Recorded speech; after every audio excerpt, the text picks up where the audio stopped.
泰國警方近日成功解救一名21歲由香港前往泰國嘅女學生，揭發一宗跨國虛擬綁架詐騙案。詐騙集團全程未有同受害人實際接觸，而係透過遠程通訊同心理操控，誘導佢自行製造被綁架嘅假象，再向佢喺香港嘅父親勒索大約300萬港元贖金。據泰國警方6月3日消息披露，案件最初由受害人父親報案，指女兒喺泰國失去聯絡。香港警方其後聯絡泰國警方協助調查，追查發現受害人並非被人擄走，而係被詐騙集團以恐嚇同假冒執法人員方式操控。警方指出，詐騙分2個階段。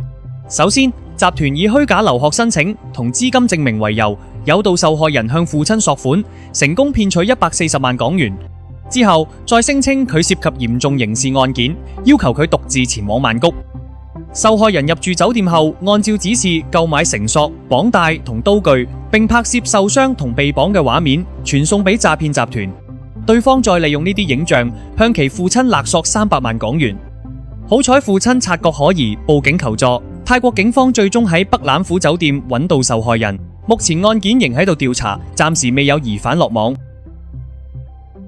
網上流傳片段顯示，一名九巴男乘客疑似喺車上非禮前座少女。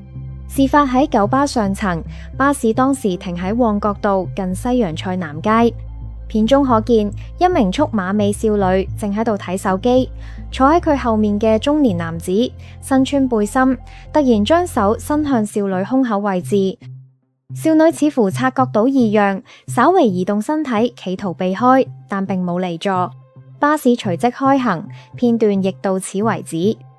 拍片者留言表示，事件發生喺6月5日中午約12時，涉事巴士係九巴16線。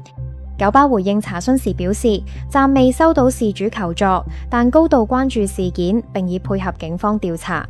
九巴強調一直重視乘客安全，呼籲有需要時應即時向職員或警方求助。警務處最新公布，截至今年5月31號，本港致命交通意外死亡人數已經去到51人，比去年同期上升咗42%，當中有一半死者係行人。警方分析指，主要成因包括行人違規過馬路，仲有司機駕駛時唔專心，而商業車輛係引致意外嘅主要車種。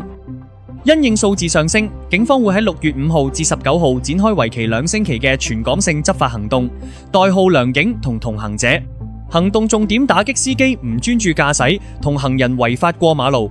警方表示，期間會加派隱形戰車巡邏，嚴厲取締超速、唔遵守交通燈號或標誌、跟車太貼、胡亂轉線，以及喺車輛行緊嘅時候用手機等不負責任嘅駕駛行為。